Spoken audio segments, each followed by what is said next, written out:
Ne pas réagir était une question de non-assistance à personne en danger.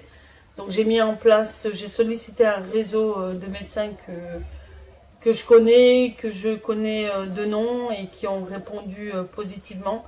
Un psychiatre, on a un médecin généraliste, un radiologue, un opticien, un ophtalmo. Et tous ces gens-là ont agi bénévolement autour de la prise en charge de ces étudiants, ce qui n'a pas été le cas du Crous et qui était le devoir en plus de la préfecture de mettre en place une cellule. Et je tenais aussi à remercier l'AIV qui a pris le temps avec ces jeunes et qui les a soutenus et qui les a maintenus jusqu'au bout. Et voilà, malgré la négligence du Crous et de l'UGA, on a quand même, nous, petits particuliers, des associations comme Sud Solidaire, étudiants, toutes les personnes autour de la mosquée de Tesser, une Shorba pour tous, toutes ces personnes se sont mobilisées, des gens de quartier qu'on n'aurait pas imaginé, des jeunes de quartier faire à manger, parce qu'il y a des a priori aussi sur ces gens-là, se sont mobilisés autour de ces étudiants et de là est née une certaine, en fait une grande famille. Il y a des préjugés qui ont été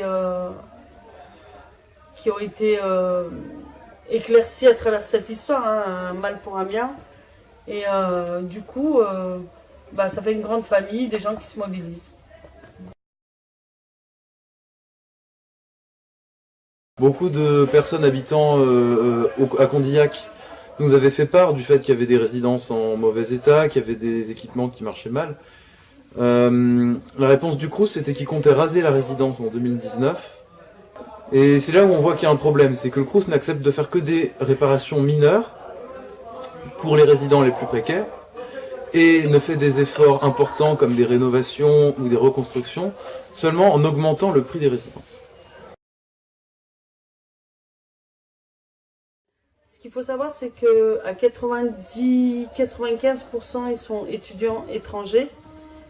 Leur première année, donc pour la plupart pas boursiers, et que face à l'incendie, ils ont tout perdu, papier d'identité et tout ce qui s'ensuit. Donc on a dû faire intervenir les consulats respectifs pour réétablir leur papier d'identité. Du coup, là, on est tombé sur une consule marocaine très très humaine qui a convoqué dès le lundi une réunion avec le Crous et l'UGA et qui en a reconvoqué une le mercredi. Voilà, une réunion où des engagements ont été pris par le Crous et l'UGA et jusqu'à présent n'ont pas été retenus.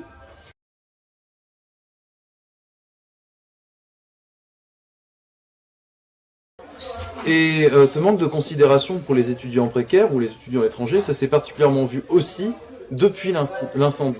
Parce que si c'est clair que le personnel ne pouvait pas savoir qu'il allait y avoir un incendie ce jour-là, il est aussi évident que leur façon de communiquer, du coup, ça a été très emblématique. Ils n'ont accepté de s'exprimer que tard, et encore pas directement aux résidents.